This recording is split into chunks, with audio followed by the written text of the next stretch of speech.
Hello, everyone, and welcome back to Productivity Mastery, the second episode for 2025. And I am honored to be joined by my guest today, a gentleman that I had the pleasure to meet at one of my speaking trips. I was in Vienna working with management events. Shout out to management events for the amazing events that they're organizing, bringing together C-level executives in exceptional events across Europe. And I had a chance to be the speaker at the dinner event, CXO Connection event in Vienna last year. I did three keynotes.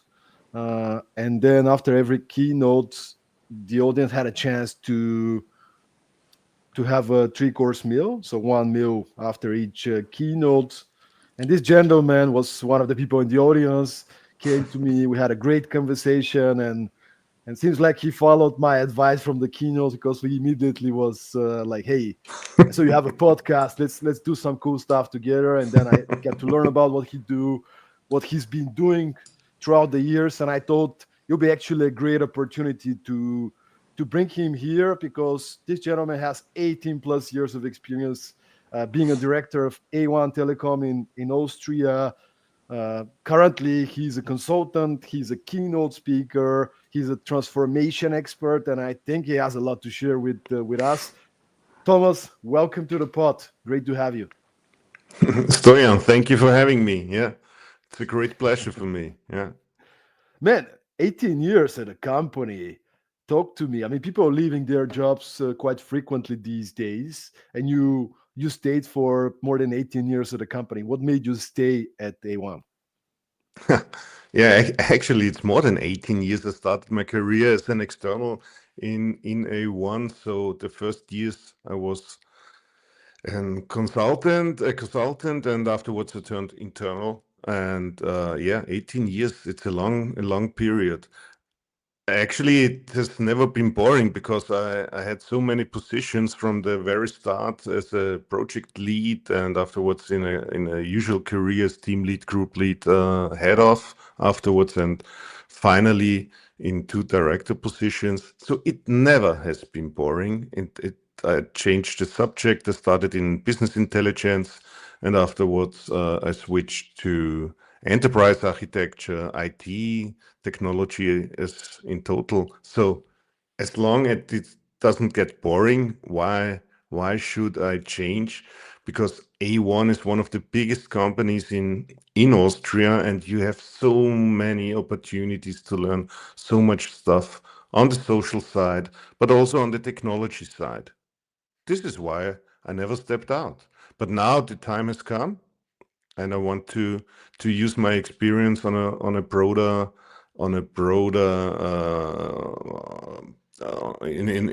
way than just for one company. Yeah. And we have many people joining us live on LinkedIn. So I just want to say hello to everybody on LinkedIn. Let us know where you are joining us from in the Yeah. comments. And if you have any questions to Dr. Thomas Pisar, make sure to post them in the comments as well. I'm curious from all the topics, all the different experiences you had, what makes transformation the topics that you're focused on these days? Why are you excited about it? I think all the disruptions we are facing are getting uh, they speed up. They speed up. It took the telephone. It took 75 years, I think, to gain 100 million users. 75 years for 100 million users. For sure, at the very beginning, you thought, why should I buy a telephone? There's nobody I could call because nobody else has a telephone. But on the other side, if you take a look on ChatGPT, it just took 2 months and they had 100 million users. So the disruption speed is growing and growing and growing. And probably this is the slowest day we are facing today because it just speeds up in the future. So if you want to adapt as an organization, the topic of change and transformation is getting much more importance than it has had for 10 years ago. 10 years ago, or 20 years ago, you were organizing or reorganizing every 4 years. So you unfreeze your organization, you reorganize the organization, and then you freeze the organization again. And actually, what you do is when you do it only all 5 years, you can't do it good. Just imagine if I would do something just every 5th year, then how could I gain experience in that? And now it's more and more important to build up that capability in organizations, the change capability to adapt to all the things that happen in the outside. I wonder if you can maybe bring us back like Mhm. 15, 20 years, like maybe the first transformation projects that you've been a part of, so we can kind of look into the traditional way, more traditional, Yeah, more yeah, kind of the way to approach a transformation. Maybe if you have some examples, I don't know, but like how was it done? Let's look at that, and then we can, with evolving with the conversation, we can talk about more the, what we do today. But now let's go back 15, 20 years when yeah. transformation was about to happen. What did you guys focus on? Uh, One example. At that time, I was still in business intelligence as a group lead at that time, and I was really eager for that agile stuff. So agile was something that really was something that grabbed my heart. I was a fundamentalist at that time and a crusader, so to say. And yeah, we rebuilt our business intelligence department by that time to build it on an agile fundament. And this is something where I really learned a lot because we made so many things and wrong. Yeah. And I really made some experiences where I gained the knowledge years later on. For instance, we built some teams and we brought in this agile stuff and we renamed everything. It wasn't the Scrum Master; it was called totally different and all that stuff, just to make it our own, so to say. I wouldn't do that again. One thing. The other thing is what we were facing. I was facing teams that totally performed. There were good people in the teams, and they performed like hell. And were other teams they didn't perform. And I was looking on the method, on the agile method. Why it doesn't work it out? Why didn't work it out? And it's quite easy.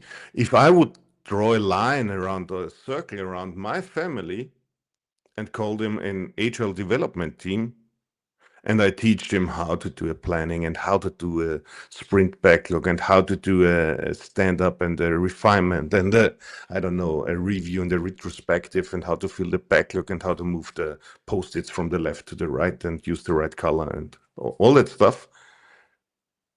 They can't write the line of code anyhow. So what's it worth?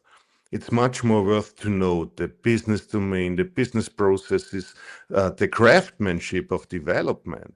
All that stuff is much more important than the method. The method is just the how, but the what is much more important. So if you have a team where your people lack knowledge, lack skills, or they just don't want to work together, it doesn't get better if you do it in an agile way. And this is something I learned 15 years ago.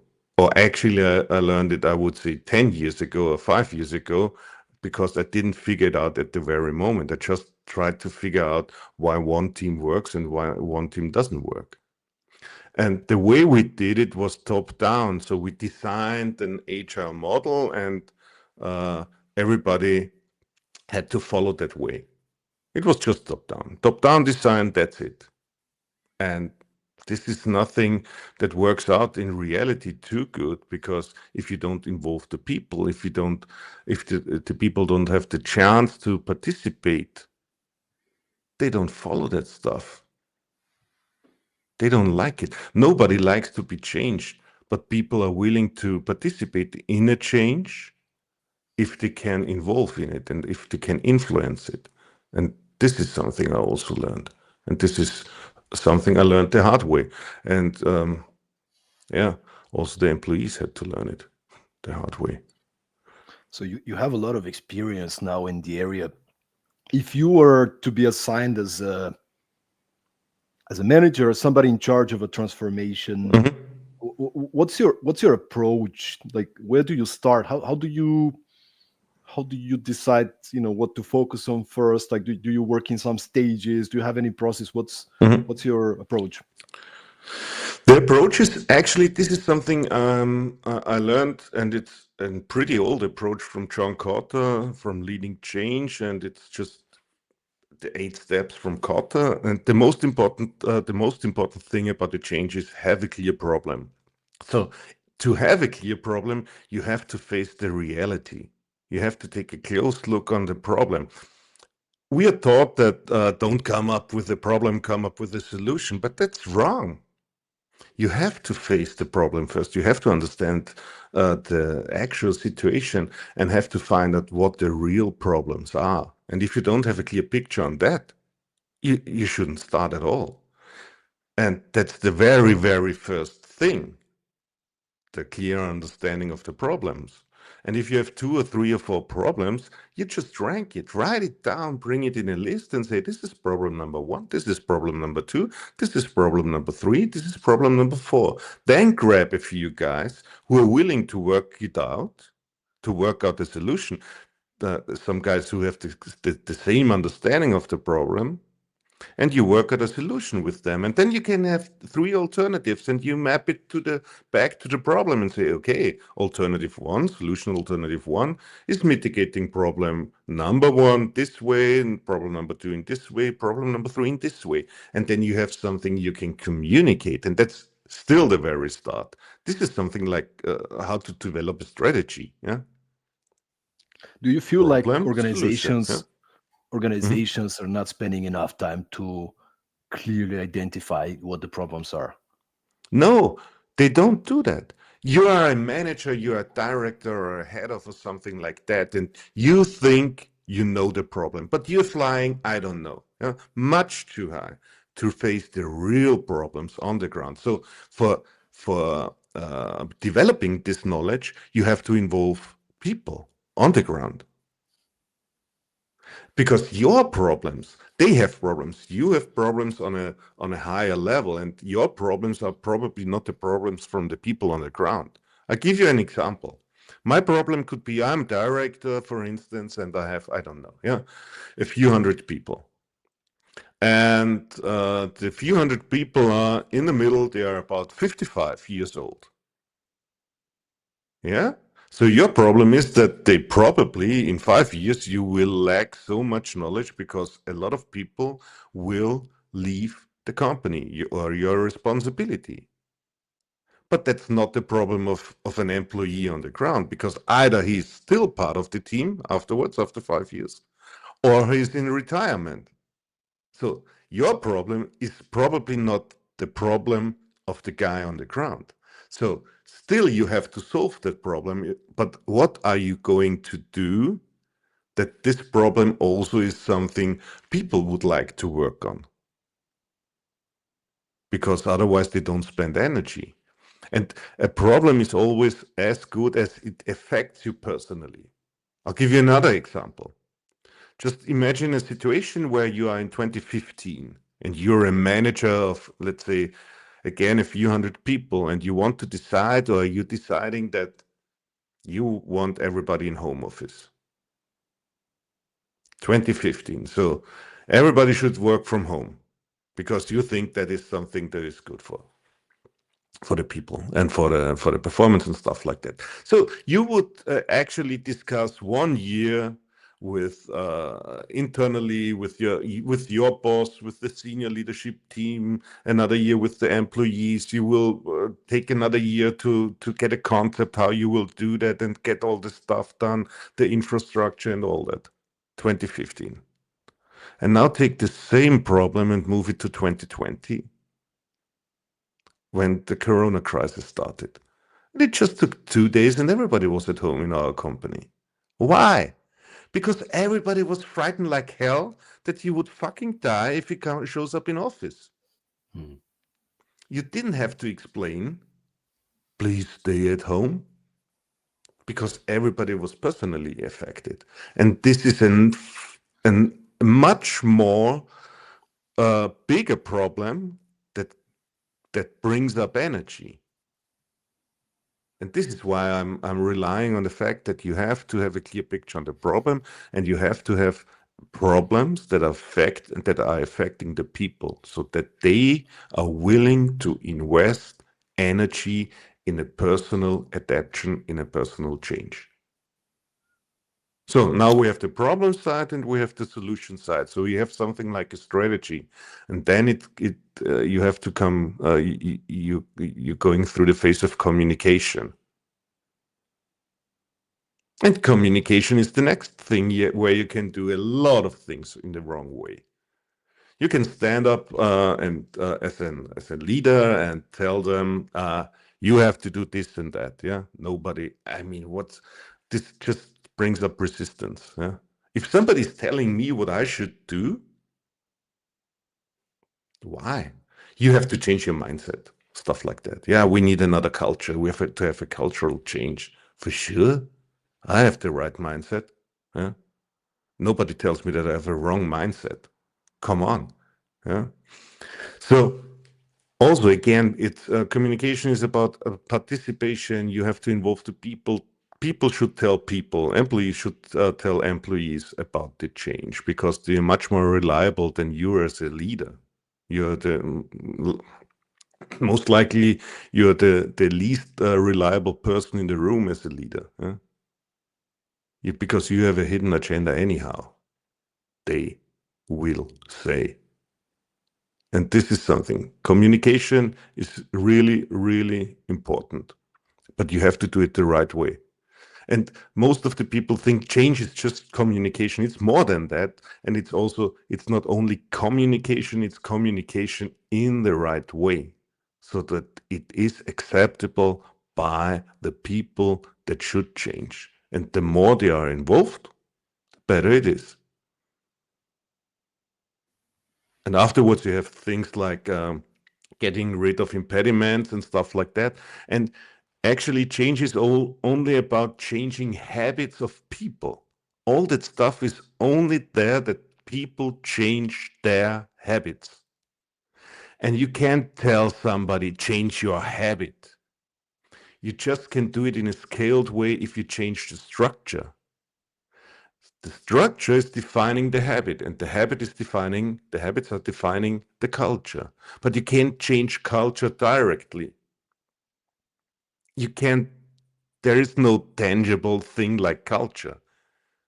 There is, and saying, Stoyan, you should do things in another way. Yeah, you should be more, let's say, innovative and more, I don't know, yeah, more curious. You would say, Thomas, you, yeah, I'm innovative anyhow, yeah, and I'm curious anyhow. Yeah, you don't tell me why, how I should be, yeah.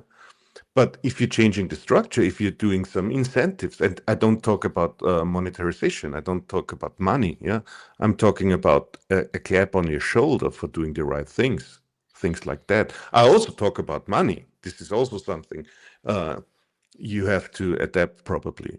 Which goals are you setting, and which habits are you willing to say that these are the good habits we want to see, and these are habits we don't want to see. Yeah. And then you change the culture at the very end, and you don't have to, you have to be you have to be sure that you don't stop too early, because if you stop too early, the system rolls back into the old situation, and the habits didn't change. And everybody's happy by the time, because if you stop too early, management is happy because they closed the change, and they can pat on their shoulder and say, we changed something. And the employees are happy because they didn't change at all, and everything stays the same. Yeah. It's just like George W. Bush on a big ship with mission accomplished. Yeah, in his background. And then I took a few more years in Iraq, I think, to not to change things. Yeah. After all.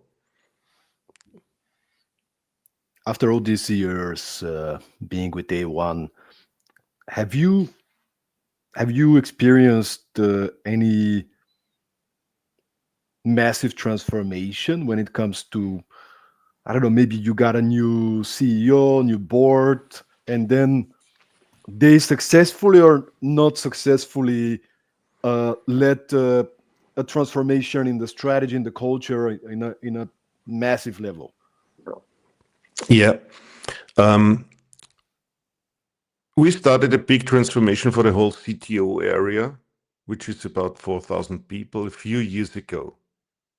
And one success factor in that case is it just takes time. It takes time because my boss at that time, CTO, he said, okay, we have to change something. We came up with the problems we are facing probably in the future. And this was before ChatGPT and OpenAI showed up on the stage. We said, okay, we will face technology disruptions more and more in the future. Our customers will probably would like to have our services for free in the very second, immediately. Yeah. Something, or it goes in that direction. So telecommunication is today, it's more like, let's say, garbage disposal and water supply and energy supply. Yeah. And we will face what I said before, that we have a structure from of our employees, which are, as I said, about 55, 54 years old. So we will lose a lot of knowledge in the next years. These were our big problems we were facing, but it still took a lot of time and discussions on my level, on director level, because we had to make sure before we go to the next step. And this wasn't clearly spoken out. It was just something that I found out afterwards. Yeah, I called it the A6 problem. You know the car A6, Audi A6. Yeah, does everybody after the change still have an A6? So does somebody lose status from director level or not? And at the point of time where we could reassure that everybody got a position again, yeah, we could go to the next step. Yeah, but before we just discussed and discussed and discussed. Yeah, and afterwards we came into a working mode, and we could define a model how the CTO area should look like, and we did the first steps in that, and we introduced the model, and I don't want to go into the details how the model looks like, because that's not the important stuff. But actually, we couldn't finish it because another development on the market side just forced us that we were facing an even bigger change in the whole company, where a consolidation over the countries takes place right now, and where we have to face the fact that, as I said before, telecommunications is something like water supply and energy supply. So the revenues they declined, and so you have to fix a lot of things on the cost structure. And if you have 7 or more countries, in each country you have a telecommunication operator, you try to get the consolidation and get the benefits out of this consolidation over the countries. And this is something that was the even bigger change before we could really finish the CTO change. But the CTO change was designed on our own principles. We gathered together a lot of information about frameworks and stuff like that, but we didn't take a blueprint or something like that. We didn't involve big consultancies. no consultancies at all. We just grabbed a few experts for communication and stuff like that, and change for the change process. But it's only 2 people, and we did it on our own, actually. Yeah, most of yeah. Excellent, man. Do you watch football? Not too often. Not No, much. no. You know, Yeah. I'm a fan. I've been a fan of Man United Hmm. for, ever since I remember uh, existing, kind of. And it's been, you're probably not following, but the last 10, 12 years they've been really bad. Hmm. It's one of the biggest, most ambitious clubs, but they've been really bad, sacking manager after manager. Um, but uh, but it's also a really good metaphor, like, looking into leadership, change, culture when you're following a football team as well. And of course, it's a Hmm. lot more isolated environment in a way, right? There is a specific set of rules of how the game is played. You have a specific number of Yeah. players. It's a little bit more isolated. Um, but right now, United hired a new coach. His name is Amorim. Um, Hmm. and you can see, and I just love his communication and his leadership style. One of the first matches, he's winning 4-0. Oh, the media, everybody's Okay. like, United is back. We are back. Yeah. The guy Yeah. goes out and says, guys, what are you talking about? We're not back. It's gonna take months, if not years. Don't be too happy with, Yeah. look at the performance, look at the culture, like, cool down. Now, after this match, United goes out to make a really bad series, like maybe several matches, like almost no winning. The players are not well. Two of the big stars of the team, he's taking them off the team. And he's Hmm. not, he doesn't say Wow. exactly why. He's saying, Hmm. um, I'm looking at everything when I make a selection. How much effort you put in, the Hmm. tactics, what do you dress, how do you make your hair, what do you do in your Hmm. free time? Everything matters. Hmm. And then he puts out this guy. The whole media is like, wow, why are you putting them out? Whatever.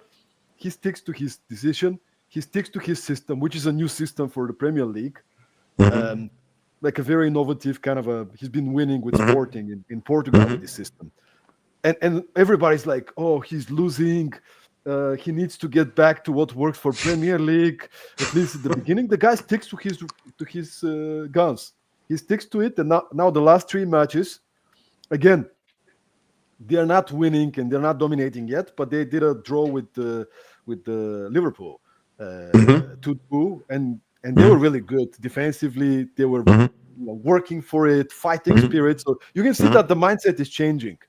They still Hmm. have to work a lot on the culture, but the Hmm. mindset is changing. The way the players are putting in effort, and some of the players that were underperforming now are actually stepping up their game. A couple of days ago they were losing, they were actually winning, but they got a red card. um, so 11 against 10, immediately it's 1-1 draw. So they managed Hmm. to keep the result, the score, for 60 minutes, Wow. 1-1. They made it Hmm. to the penalties and they won. They Wow. won the Okay. penalties, Even which better. Yeah. and yeah, and I'm looking at it. I'm like, man, I love this guy because it's such a good metaphor, right? Because it's like he's not playing the short game. Transformation takes time. Hmm. I'm pretty sure the moment he came Yeah. in, from day one, he started putting new methods, new systems. Hmm. The way training practices are conducted. I'm sure it's new. Uh, the time that you go to the training, the reflections, everything is new. But Hmm. he's not expecting changes to happen like tomorrow. In fact, very often when we want to do transformation, there's a period of, you know we're performing worse because Yes, for sure. we don't For sure. know. We don't know. Yeah. Yeah.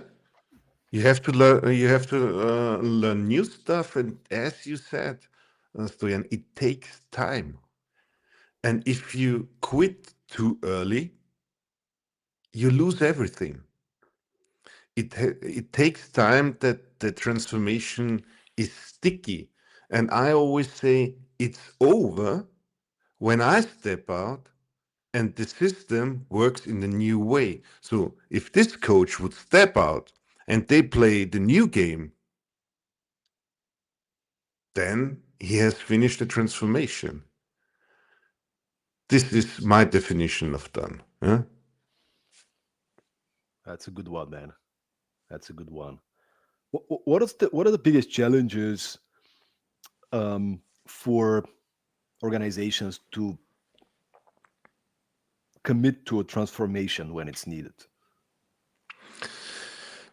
Yeah, the biggest challenge is one is, as I said, to have a clear picture about what you want to have transformed, what the problems are, because there are different opinions. And if you don't involve the whole team and everybody in the hierarchy, you will probably fix the wrong problems and never fix a problem you don't have. Yeah. And the other thing is, a transformation is not a project. We're good in projects. 25 years ago, we invented, or 30 years ago, the project-oriented organizations, and we built up a lot of know-how about how to run a project. And we're pretty good meanwhile in doing stuff like that. But a transformation is not a project. So you can't say, okay, it takes us 1.5 years and then we're finished. Because it's a complex thing. You're changing a social structure, and a social structure is always a complex thing. So you can't calculate. You don't know how much resistance there will be, or how much speed there will be, maybe. So, and there will be problems on your way. Okay, that's always the same with projects too. But uh, you, if you're facing a technical transformation, that looks pretty clear. That should be a project, but it isn't actually. Take for example a cloud transformation. Yeah, everybody thinks that cloud transformation, the IT is doing the cloud stuff. I'm not involved anyhow. But actually, a cloud transformation is transforming a lot of processes. The way how you order new storage or CPU power. Usually you're going to purchasing and controlling and stuff like that, and now you're just pressing something, or you don't even press a button because it's deployed automatically. But you have to gain new know-how about how you run financial operations. So you are rebuilding processes. People are maybe losing their status in purchasing, for instance. Because in former times, they could press a button and could say, hey, I'm ordering all that stuff, yeah, all that hardware and stuff like that.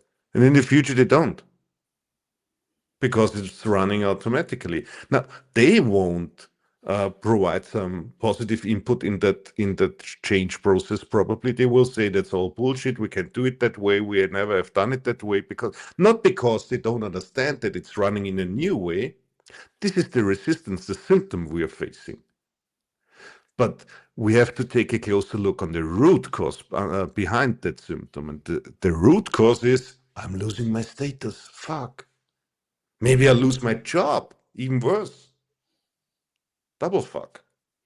So, and that's a transformation. A transformation is always double-sided, on the social system side and on the technology side. And if you don't understand that actually the social side system, the social side change is the much more, let's say, tricky one, then you're doing the wrong things, and you will probably have a hard time in transforming something. And I feel like many employees and companies are afraid when they hear the word transformation, because they Yeah. either think, all right, somebody's going to get laid off, or they're thinking, who, another, idea from the Yeah. leadership that is going to be wrongly implemented and actually is going to make our life even worse. So fair fears to keep in mind, right? But yeah, but just imagine another way of how to do transformation. Maybe you ask the whole company, what are the biggest problems in our company? What should we do? And let's just imagine, I don't know, you ask 10,000 people and 2,000 people say, we need to go to the cloud. What's the difference? The difference is not the senior leadership team said, we need to go to the cloud. 2,000 people said, we need to go to the cloud. What kind of commitment would you feel in an organization where 2,000 people have said we need to go to the cloud if you're doing a cloud transformation afterwards? You don't have to explain why, because they said it. The employees said it already. You don't even have to decide it on senior leadership team level. You're just following the suggestions of the majority. You have an immediate buy-in. You have the buy-in. You don't even have to discuss the buy-in. The buy-in is there automatically. I have a couple of examples here. Hmm? We've interviewed the other podcast, The Leaders Who Care. We interviewed former CEO of Logitech. He was a CEO at the Hmm. time. What I learned from him with his super busy schedule, stakeholders, board Hmm. members, employees, they were growing like crazy, Hmm. thanks to the pandemic as well. Yeah. I mean, you know, headphones, microphones, like all the stuff that you need to Cameras. work from Yeah. home, right? So cameras. Um, he said that he spent significant amount of his working hours talking to people at any level of the organization, just Hmm. talking to people, understanding their challenges, Hmm. understanding their interests, understanding how changes in the organization affect them. It's like I Hmm. don't need to do that. I get everything, right? Because there's a new person. I try to meet as many of the new people that we hire, just have lunch, have coffee, talk to them, organize a Zoom call. Maybe not Zoom. I don't know, whatever they're using, right? Um, and so that's one example. I'm like, wow, that's incredible, man. And then, of course, he knows these people. He can tomorrow say, "Hey, George, what do you think we should change? Like, do we have to use StreamYard that we're using right now to stream the podcast, Hmm. or should we use Restream? Like, what kind of tool do we need in order to achieve our goals? Well, I think StreamYard is going to be this and this, but we need that. Okay, interesting, cool. We're going to use it. So, the second example is we had a chance to interview a couple of times on the podcast the former president of Starbucks International. He was actually the guy who started scaling the company. Number two in Starbucks, joined the company when the company was 30 coffee shops, and then they grew the company to 15,000. Coffee shops across the world until the time he retired. Incredible. Now it's more than 30,000, right? Like a Hmm. massive, incredible brand. And Howard shared this story where he retired once. They brought him back.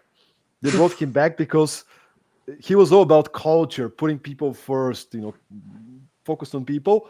When he retired, they brought him back because the culture suffered, and all of a sudden it was me culture. Everybody was feeling entitled. All the conversation about what's in it for me. Da, da, da. So he was like, "What do I do? Right? Like, we need to make a change." So what he did was, um, he he gave every department a very ambitious goal. He said, I want each and every department to come and tell me how we're going to double in revenue next year. Everybody needs to contribute. So I want every department to come and pitch me, how do we double in revenue?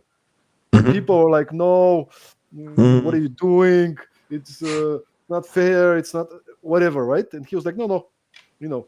And he said, I wanted to create an enemy. And this enemy was me. I was the enemy. Now they need to come together and they need to jump over themselves. Yeah, yeah, yeah. Um, so because they had these super ambitious goals and they came together and he was the bad guy, it was a massive change of transformation. They actually managed to achieve the goals on average. Most departments managed to reach the goals, but more Yeah, importantly, what he was looking for was the change of mindset, the change of this competitive yeah. fighting spirit, this team spirit. Uh, and it was for him, it was like, that's amazing, man. You give them a stretch goal, you get them together. Of course, there's some maybe motivation, bonuses, whatever. But but it's more like you got to come together, and Mm-hmm. it was highly successful in their case. Mm-hmm. Yeah. The, at least you have to have one goal or an enemy. I mean, the best thing is the enemy is on the outside of the company, is your competition or something like that. But usually, big organizations tend to find their enemy inside the organization, the other department, the other team, something like that, and then you lose speed, and you just you're just a waste of energy. Yeah. But okay, if you have one enemy at the very top, it's also something where the rest of the organization can align. Yeah. And the results show that probably it has been a success, yeah, a success story. I'm not a fan of participation, yeah, for an invitation for all the people. Uh, and for sure, you have to have an organization which is mature enough to do that, because if you have something where everybody is just uh, bored like hell, and nobody is willing to bring at least a little bit of energy to work, then okay, you can't do stuff like that. You can't do that. But um, my experience is, and I had another experience with participation, which was really, really good, where we did a self-selection with 100 people. They could define their own structure of how they would like to work, and they could choose where they would like to work. And the result was just amazing, yeah, because they said, okay, we are looking forward to work in the new structure. And 9.3 was the number out of 10 possible, where they said we would like we are looking forward to work in the new structure in a competitive surrounding in IT, where you always decline in budget, in headcounts, and stuff like that. And this is all about participation, yeah? And including people. Which brings me to another example that Mm-hmm. we had here the podcast. Another great episode, another great transformational leader called Chris Mm-hmm. Robbins. And in fact, he was a former CEO of Tele2 Estonia, another Mm-hmm. telco. Mm-hmm. But I think he's worked in many different organizations. At the time he did the podcast, he shared some experiences, from his experience at Tele2. But what he shared is when he joins a new company, for him Mm-hmm. it's all about understanding the culture and understanding whether there are some issues with the culture that needs transformation. But the way to do that is not like, let's get McKinsey on board and they do an overview and then we tell everybody these are our new values that we shaped with McKinsey. You guys have Mm-hmm. to follow, right? I mean, what he would do is he will involve everybody, and it's a very interesting way he does it. He goes around the company, he talks to as many people Mm-hmm. for the first 1 2 months, and then one of the questions he's asked is, Tele2 was the example. So, um, hey Maria, who do you think in the company is a Tele2 kind of person? Mm-hmm. What do you mean? Well, who's a Tele2, like embracing Mm-hmm. culture? Well, Yeah, this is Michael and the George. blueprint. Okay, cool. Mm-hmm. So he goes and gets all these Tele2 kind of people, Mm-hmm.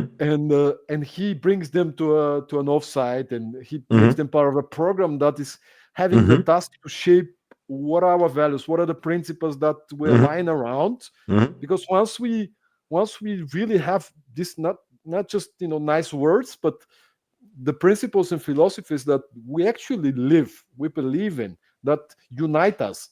Maybe not 100%, but this is the core principles. Now we can start shaping those principles into specific practices and behaviors. And then, Mm-hmm. of course, there's the processes, you said, communications, and get Yeah. people on board to get them to come up with ideas of how do we actually live these Mm-hmm. principles, Mm-hmm. um, put it down the organization, everything, right? But that's his way to do it, which I found was quite interesting, to you know to try to engage people at any level of the organization Mm-hmm. when starting, especially a cultural transformation. Yeah. Yeah. Yeah.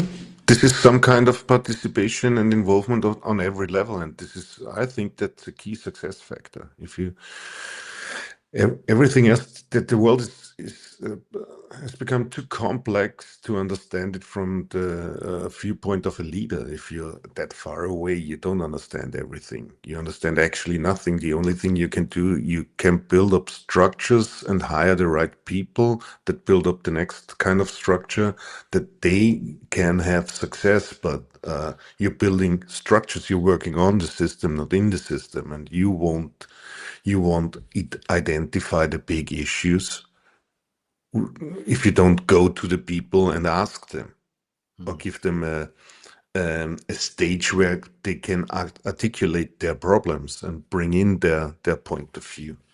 And actually, as a leader, I'm only there that other people can have success because I'm not working.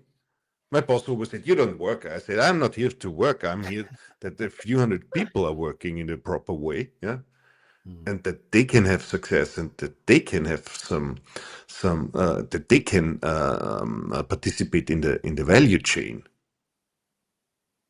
I'm You're the just something. success facilitator I'm for just everybody here else. that the other ones can do good work, and that they can enjoy it and have fun and stuff like that. That is necessary. That they will bring in their energy. That they invest their energy because it's their decision how much energy they will And, invest in the company. and talking about participation, Thomas, I think let's have the audience participate as well. Yeah. We have a question coming from Yeva, one of our uh, beloved podcast listeners. She's been listening to the podcast since episode number 1. Now it's 206. So thank you, Yeva, for being with us first of all. But Mhm. let me read the question. So Yeva is saying, "Wow, that root cause is so crucial in so many Crucial. transformation processes. How do you discover who is causing delay of change, and what is a mechanism to cope with these individuals?" I mean, the delay of change is some kind of resistance, yeah, and you can have active resistance or passive resistance. You have to take a close look on this resistance, and as I said, you have to go one step further. You have to identify the root causes. There is one let's say framework, I would call it. That can be helpful in that context. That is SCARF. SCARF is an acronym for status, autonomy, relatedness, fairness, and certainty. And usually these are 5 points, and if these 5 points are affected somehow, so if somebody is losing his status or somebody is in the danger that his social system is changing, so his relatedness is changing, he's not working in the same team. Imagine technicians; they aren't the most let's say the people on the party who would connect to new people very easily. Yeah, they would like to stay in the same team. So this is in danger because of a change. They are probably not too willing to support the change, and there will be resistance. Or if they feel treated unfair, there will be resistance. So if you take a closer look on that, then you can see what's all actually hindering the guys to participate.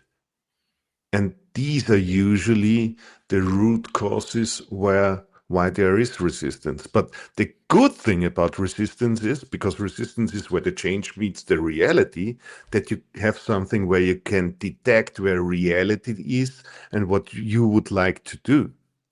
So you can feel it, but you can stop your analysis on that point in time. You have to go one step further. You can build up, for instance, let's say personas in a change. We did that for uh, in a training. We built it on our own. Yeah, we built personas for a change and mapped it to the scarf model. What will this persona will probably face in the sense of status? For instance, middle management is always affected. Yeah, what they are facing. And then you can decide in your context what would be helpful out of this situation to help the people out of their resistance to get them on the willing side, so to say. I hope that helped. You ever let us know your thoughts? I just want to remind everybody, if you are listening to the podcast for the first time, episode 206, meaning there are 205 more episodes, new episode every week with amazing leaders like Thomas. So make sure to find us on Spotify, YouTube, or Apple Podcasts, and click subscribe, and that way you can get every new episode. First, the more subscribers, the more interesting and amazing people we can invite. So thank you so much for that. Thomas, you mentioned the framework, and we Mhm. had an interesting conversation just before we click the button and go live on the podcast about frameworks. Do you Yeah. like frameworks? Yeah, I love frameworks. I really love frameworks. Yeah. Oh, at least I love to talk about frameworks. Um, a transformation is a complex thing. So there, in a complex surrounding, there is no copy and paste. There is no best practice. There is not even good practice. So frameworks are good to build up knowledge, but frameworks are not good to take one framework and use it as it is. That doesn't work out. You're in a complex surrounding. Your business domain is probably totally different to another business domain. So how could it work out to take a framework like SAFE and implement it in your context and in the next context and in the next context? And this is why I'm also not a big fan of big consultancies. Because what they are doing, they are taking one solution and implement it in each and every company because that's their scaling business model. And the system can't be changed from the outside. A system can only change itself. It has to be changed from the inside. So you have to build up knowledge. And this is where frameworks are good for. If you take SAFE, yeah, it's good. But don't take it as it is. And start small and build your own framework, your own organization, and that's much better than taking something and pull it over 10,000 people. I don't think that's helpful. But on the other side, that's not the worst thing you can do. The worst thing you can do is do nothing.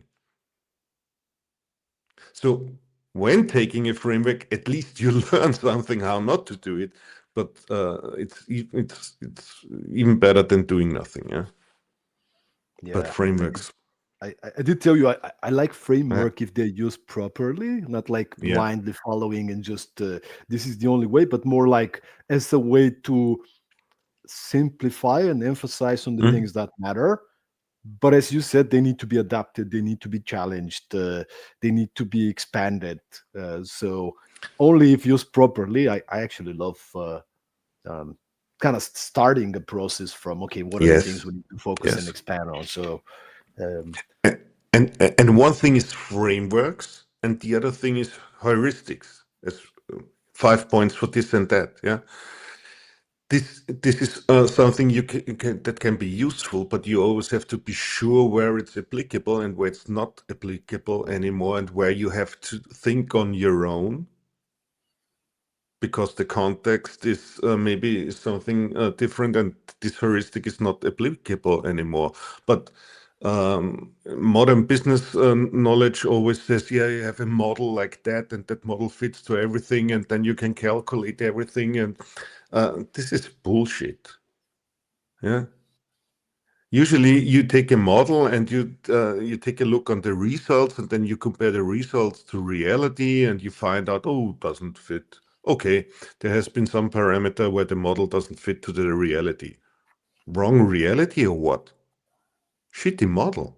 Forget the model. Yeah, don't take a model as it is. Take a heuristic, Be sure where it's applicable and where it's not applicable anymore. Use it. It will be better than nothing. And that's it. And if it's not applicable anymore, use your own brain. Right. A few years ago, Mhm. I was invited to to moderate a team of site for a company, and I had a call with the CEO, a newly appointed CEO. So she was this super, smart and positive and forward thinking leader, and she figured out in her organization one of the biggest challenges is people do not dare to innovate. they Mhm. were they were kind of doing their jobs and waiting for projects and tasks to be given to them, but because of the culture of the previous leadership created, they were afraid to get out there and to experiment and try new Mhm. things and to suggest ideas. So for her, she wanted to make a change, right? To start this process, and we kick it off with a 3-day team offsite, kind of exploring the challenges and everything. And it made me think. And over the years, actually, I had different teams and organizations reaching out to me with the same challenge. I wonder, from your experience, how can we create a culture where we empower our team to experiment, to innovate, to be not afraid to do micro failures and so on. I mean, one thing is if you have a culture like you can do something wrong, but only once. I'm frightened already. Yeah. Okay, this is one thing. I am, but it's usually what leadership is telling you. Yeah, you can experiment, but if you do something wrong, only do it once. Yeah? You're not allowed to do the same error a second time. Yeah. Okay, that's one thing. Now the other thing is uh, my what I learned about innovation, or what I have seen, is you need some guys who are curious like hell, and you have to give them space. If you stick them in a certain role and you tell them you have to do it this and that, that's yeah, you have to give them space. And what we tried, and I don't say that that's a total success, yeah. Um, in IT, we had a program running or something running like it was called 10-10. We gave the people 10% of the time to build up knowledge on their own, and we gave them 10% of the time for fixing small things in their responsibility, in their accountability. Yeah, so fixing minor things to a refactorization here and there. And for sure, not everybody is participating in that because not everybody is curious. That's a fact. There are a lot of people who just want to do their work and nothing more. And then you have maybe 5 or 10 or 15% of people who are really curious. They have some, I don't know, yeah, some server under their desk, yeah, which is in no inventory of the company, yeah, where they try out a new container technology or a cloud technology or an AI technology or something like that. And if you step on these guys and tell them you are not allowed to do that, that's not our processes, this is not something we do here, so in this way, yeah, then you don't have innovation. For sure, you can do something like an innovation process and innovation funnel and stuff like that, yeah, and stage gate processes and everything and manage from the top. I don't think that works out. Give people space, give them time, give them the possibility to do something. Don't step on it in the very first second and say, this is not how we do it, because innovation is always something that you don't do it that way exactly right now. You don't have a process for that. Otherwise, it wouldn't be innovative. Yeah? And this is something that has to be allowed and has to be honored and has to be put on stage and stuff like that. but you don't need 100% innovative people. And actually, it's not about innovation, it's more about incubation. Or nobody invented the cloud and nobody invented the AI, and we're just taking stuff from the outside and use it, incubate it. Huh? And that's not so difficult. This is my opinion about innovation. But it requires commitment from the top Yeah, leadership. yeah. It requires commitment and requires that you take these things which are coming up from the, it's also, again, participation and the bottom-up movement, yeah? To put it on stage and honor it. It's the same with the agile stuff 10 or 15 years ago. Somebody read a book and no, we don't do it that way because we have our project management process. Yeah. Yeah. You have to allow it. We have another question from Yeva, and I think Mhm. it's an interesting question, having in mind that both you and me are external consultants.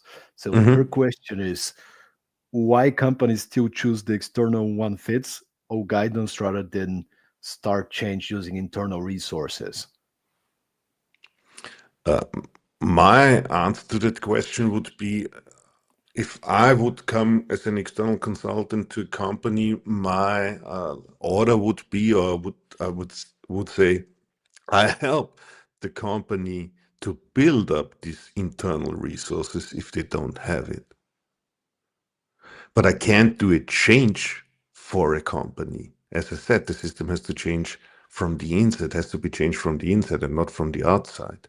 I can give input, I can provide methodology, I can provide even capacity at the beginning. I can give input how to set up something, what has to be figured out, how the process can be followed, stuff like that. But it has to be done also with internal resources. And the longer the process is running, the more internal resources are on board, hopefully, and they have built up their know-how and their knowledge to do it on their own. I don't want to be caught up in a transformation project for the next 5 years. Right. You're more the gardener, the moderator that can provide a little bit of a structure, guidance, and those And kind of things. knowledge Mm. that isn't there at the beginning, but it's easy to teach somebody Scrum, for instance, just to make an easy example. Huh? But how much does it take to be a good developer? The Good point, method is man. the easy stuff. Yeah.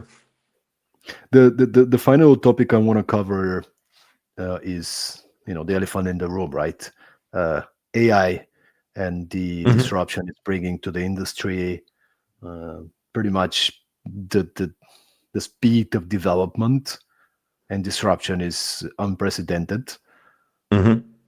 If you were appointed as a leader in a big organization today, how would you approach this change? And in terms of the culture, in terms of the process, in terms of Hmm. you know the the usage. Again, yeah, again, from two sides, from top down is not too much. From top down, I would say something like, okay, I have an overview what is running on the AI side. That something like that's also taking a look on the outside, what's going on the bigger picture, on the maybe horizon 2 and 3. Yeah? And bottom up, a lot of bottom up activity, supported activity where people can try out something. You have to do some experiments at the beginning to learn something. What I wouldn't do is build up a team that is defining the AI strategy for the next 10 years, top down, and implementing it in the organization. Yeah. I mean, this wouldn't work out because this strategy would be valid maybe for 2 months, and afterwards it's yeah, garbage anyhow. Yeah. So if something is complex, and the problem is complex, and the more complexity, there is in the problem, the more complex the solution has to be. And you have to use the power of the organization more and more, because you can't, as a leader, you can't be the one who provides the solution. You can't. You can only build the structure and use the power of the organization, the swarm intelligence, that something can grow out of that. And if you do that the proper way, you maybe have a chance to navigate to this complex field. Talking about complex field, we have another question which I think would be great to hear your opinion on. We have Julieta Zeleva joining us from Bulgaria, and she's saying greeting from Bulgaria. How do you see the future of telecommunications and the role of companies like A1? In your opinion, what will be the next big revolution in the way we communicate? The future of telecommunications is, as it is right now, as telecommunications companies are right now, is a hard one. Yeah, nobody wants to pay too much. For 20 years ago, telecommunication and especially mobile stuff was the hot shit, and nobody's interested in it anymore. As I said, it's more like water or energy supply or garbage disposal. Yeah? And that's not bad. That's just something that happens to an industry. It's not good or bad, it's just happening. And so there has to be more, if the revenue structure is like from this to that, then you also have to size on the cost structure, and there are a lot of opportunities to size on the cost structure with automatization and stuff like that. And as I said, consolidation. What A1 is doing right now is probably totally the right way to do it. What else could you do if you want to earn something with telecommunication? This is one thing. And as long as the technology is here, as long as we're using mobiles with SIM cards on a mobile, on a 5G, or maybe in the future in a 6G network, and on the other side on a fiber network, in the fixed line business, as long this is taking place like that, there will be a telecommunication company. The question is, what happens if new technology arises, like Starlink or stuff like that? I don't know. I'm a consultant. I'm not a futurist. But if the technology is changing, yeah, then what's the fundament of the business? This is would be a fundamental change, yeah. Oh, thank you. Thank you once again for the great question, Julieta. And for me, it was also curious to hear your opinion, having so many years in this industry. Thomas, we're coming close to the end of our conversation, but I just want to give you a space here to uh, to to share with the audience, with everybody listening. I'm sure there's many people working with big organizations, event producers as well. Can you maybe share just what is the way you serve organizations? What are the kind of the topics of your keynote? So maybe there's some people interested to Mm. get you on board to help.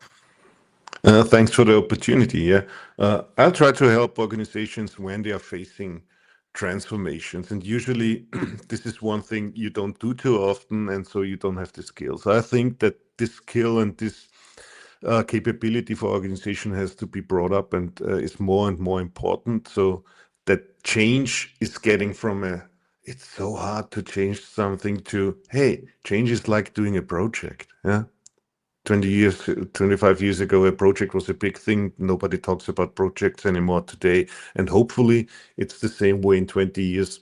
Change is something that is always around, and we don't need that much energy to change something, because this is something necessary. And I would like to help organizations to build up that capability from the very top, from the leadership team downwards.